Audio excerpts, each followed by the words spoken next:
تقاته ولا تموتن إلا وأنتم مسلمون. Sadaqallahul Azim.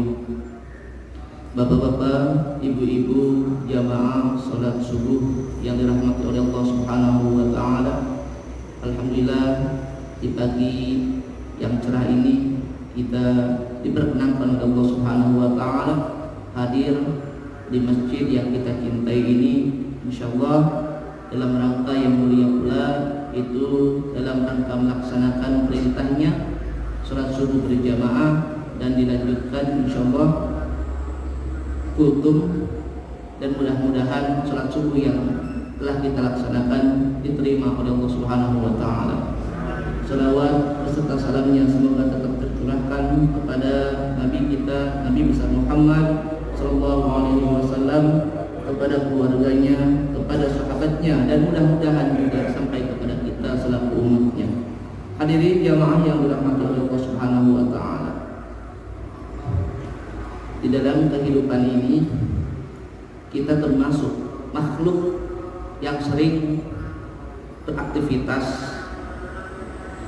makhluk yang sering bersosialisasi, makhluk yang sering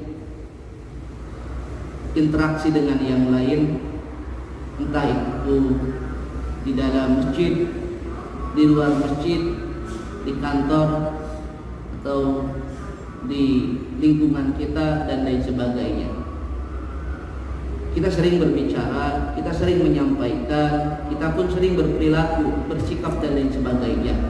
Cuma di dalam Islam ternyata itu dibatasi. Tidak setiap yang kita sampaikan itu boleh disampaikan, dan tidak setiap perilaku yang kita lakukan itu boleh dilakukan. Karena boleh jadi ada hal-hal yang dilarang oleh agama. Boleh jadi apa yang kita sampaikan justru akan merugikan orang lain dan tidak terasa nyaman ketika didengarkan oleh orang lain. Oleh karenanya Rasulullah SAW membatasi kita dalam sebuah hadisnya yang diriwayatkan oleh Al-Jamaah. Bunyi hadisnya seperti ini: I'ti al-ma'rufa wajtanibil munkar. Lakukanlah kebaikan dan jauhilah kemungkaran. Maksudnya janganlah dilakukan apabila ada kemungkaran di situ. Bagaimana cara mengetahui perbuatan itu atau ucapan itu atau perilaku dan sikap itu baik atau tidak? Dijelaskan oleh Rasul, "Wanzur ma yu'jibu dzunaka ayyaqula lakal qaumu idza kunta min indihim faqtihi." Perhatikanlah apa komentar orang-orang di sekitar kita terhadap apa yang kita lakukan atau terhadap apa yang kita sampaikan apabila kita dalam posisi mereka. Jadi ini kalau istilahnya teliti sebelum melakukan, teliti sebelum bertindak. Jadi kalau kita mau melakukan sesuatu, mau menyampaikan sesuatu, maka ukurannya adalah diri kita sendiri. Sebelum kita menyampaikan, sebelum kita melakukan, bagaimana kalau kita dalam posisi mereka yang akan kita jadikan target? Kalau misalkan kita saja yang mendengar apa yang akan kita sampaikan merasa kurang enak, kurang nyaman, dan kita lebih luasnya lagi, kayaknya nih kurang nih, kalau menurut agama kurang bagus nih, maka yang dilakukan. Tapi kalau menurut kita baik, nyaman, kalau kita dalam posisi orang-orang nanti yang di sekitar kita, bahkan kita merasakan bahwa komentar orang lain itu akan baik kepada kita, maka sampaikanlah. Maka wanzur ma yu'jibu dzunaka ayyaqula lakal qaumu idza kunta min indihim faqtihi. Perhatikanlah komentar-komentar orang lain, kalau sekiranya baik terdengar oleh kita ketika kita dalam posisi mereka, maka lakukanlah. Kalau perkataan, pembicaraan, sampaikanlah. Tapi kalau sekiranya kurang baik, wanzuril ladzi takrahu ayyaqula lakal qaumu idza kunta min indihim fajtanibhu. Dan perhatikanlah apabila komentarnya kurang baik, kurang enak didengar komentar-komentarnya, maka fajtanibhu, jangan dilakukan.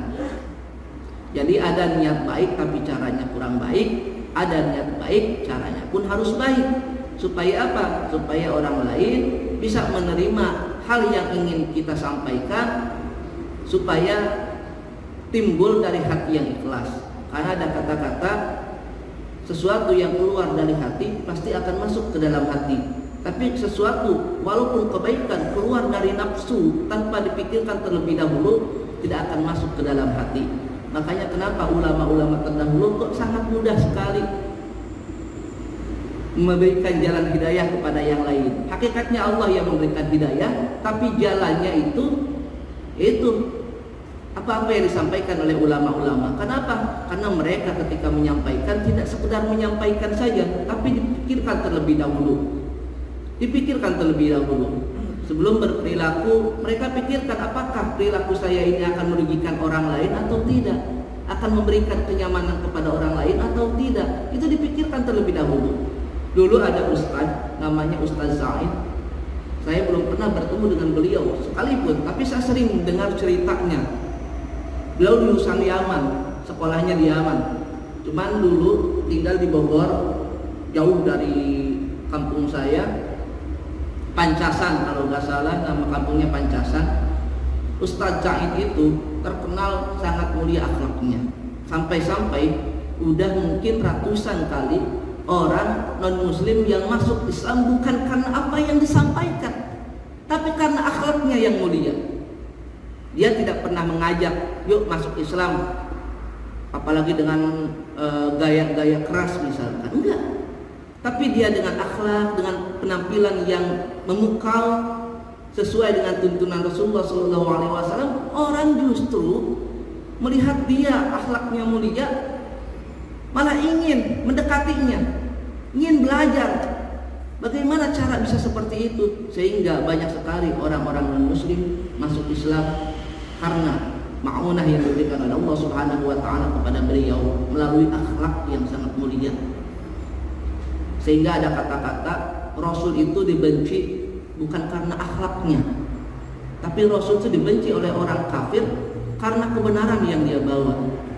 Tapi kalau akhlaknya, tidak ada yang benci kepada Rasulullah SAW. Bahkan gelar Al-Amin pertama kali disampaikan oleh orang non-muslim. Rasul itu Al-Amin, terpercaya. Siapa yang mengatakan itu? Rahib, pendeta Nasrani dulu yang berkata bahwa Rasul itu Al-Amin. Ternyata setiap orang sepakat pada waktu itu Rasul itu akhlaknya mulia.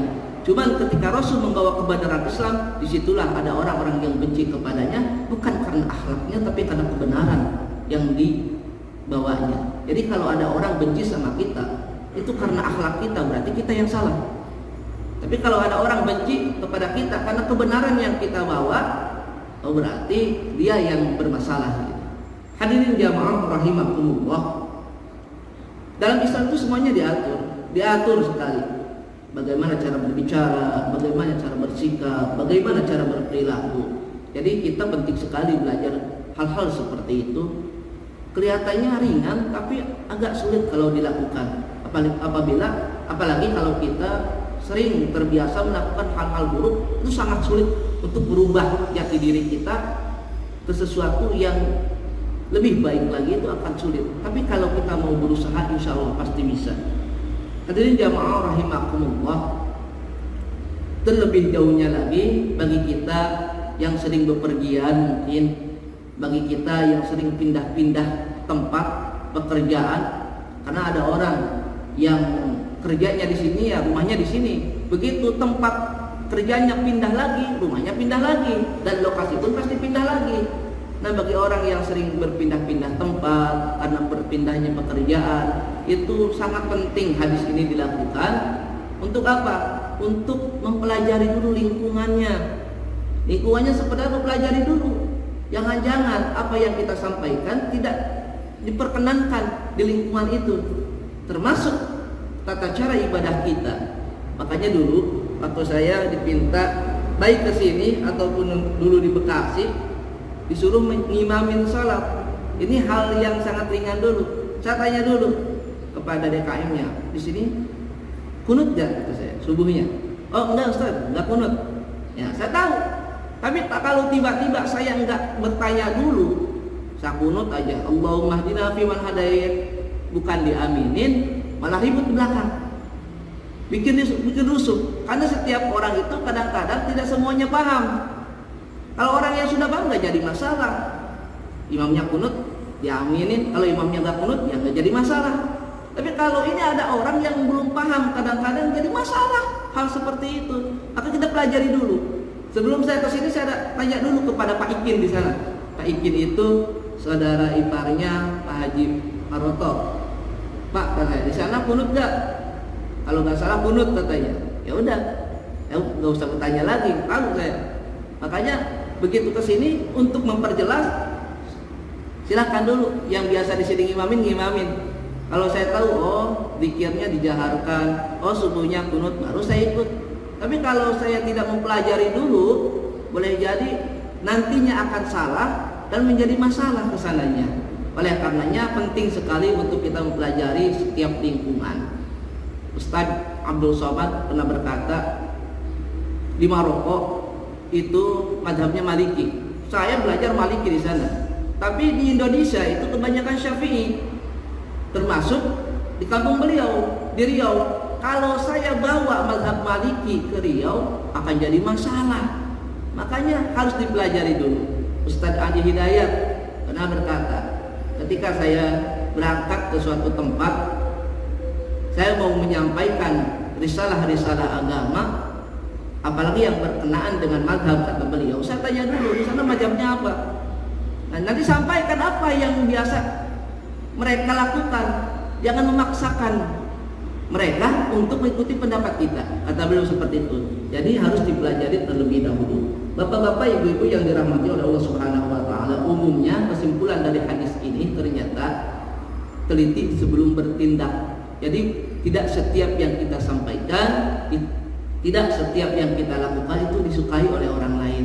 Mungkin persepsi diri kita sendiri saja itu bagus, tapi belum tentu orang lain suka. Apalagi lebih jauhnya lagi, kalau kita mau berbicara, tolong jangan sampai banyak yang mengandung membuat orang lain tertawa. Karena tertawa itu dalam hadis itu akan membutakan, mematikan hati. Bahkan orang yang banyak tertawa itu tidak disukai oleh Allah Subhanahu wa taala. Begitupun orang yang suka bikin ketawa dengan candaan-candaan yang kurang baik. Kan banyak sekarang candaan-candaan yang tidak baik, dengan kata-kata kotor, naudzubillahi min dzalik, dengan kata-kata yang kurang pantas sehingga bikin orang lain ketawa. Banyak sekali, apalagi dengan kata-kata bohong, nggak boleh. Jangan sampai tertipu dengan kata-kata seperti ini, kan bikin orang lain tertawa itu ibadah. Bukan ibadah, ancaman. Awas, ini banyak sekali. Biasanya menjadi dalil orang-orang yang suka bercanda. Makanya kalau di televisi, tolong anak-anak kita jangan terlalu banyak lihat komedi-komedian. Itu akan menjadi sikap nantinya kepada anak-anak kita, keluarga kita, diri kita. Carilah tontonan-tontonan yang sekiranya baik. Walaupun agak sulit memang zaman sekarang ini mencari tontonan-tontonan yang berkualitas. Kalau memang tidak ada yang baik sama sekali, jangan ditonton. Jangan ditonton. Bahkan lebih baik sekarang kalau YouTube itu bisa kita cari yang baik-baik kan. Yang baik-baik bisa kita cari, tergantung judulnya. Tapi kalau televisi kita tidak bisa karena mereka yang menyediakan. Oleh karenanya, mari kita batasi anak-anak kita, keluarga kita dari hal-hal yang tidak diperkenankan oleh agama, baik itu tontonan ataupun yang didengarkan ataupun yang lain-lainnya, pergaulan dan lain sebagainya. Karena kalau kita tidak bisa membatasi, berarti kita tidak bisa mengamalkan qu anfusakum wa ahlikum nar. Jagalah diri kalian, keluarga kalian dari api neraka. Sebelum kita menjaga orang lain, maka jaga dulu keluarga kita dari api neraka. Mudah-mudahan kultum yang singkat ini ada manfaatnya. Terlebihnya untuk diri saya pribadi, dan umumnya kalau ada manfaat dari apa yang saya sampaikan, silahkan diambil, silahkan dimanfaatkan. Tapi kalau ada kata-kata yang kurang berkenan, itu sumbernya dari kebodohan saya, dari kekurangan saya. Mudah-mudahan ada manfaatnya dan diridhoi oleh Allah Subhanahu wa taala. Khudma sofa wa da maqada. Billahi taufiq wal hidayah. Assalamualaikum warahmatullahi wabarakatuh. Ya dzal jalali wal ikram, Allahumma shalli wa sallim ala sayyidina Muhammadin fil awwalin wal akhirin wa barik wa sallim wa radhiyallahu ta'ala kulli sahabati Rasulillah ajma'in. Bismillahirrahmanirrahim. Alhamdulillahi rabbil alamin. Hamdan yuwafi ni'amahu wa yukafi mazidah. Ya Rabbana lakal hamdu kama yanbaghi li jalali wajhikal karim wa 'azimi sultanik. Allahumma ighfir lana dhunubana wa liwalidayna warhamhuma kama rabbawna shighara.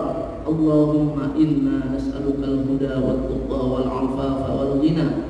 Allahumma zidna 'ilman nafi'an wa fahman warzuqna waladan shalihan wa 'ilman nafi'an wa 'amalan mutaqabbalan wa rizqan halalan thayyiban katsiran wasi'an wa mubarakan.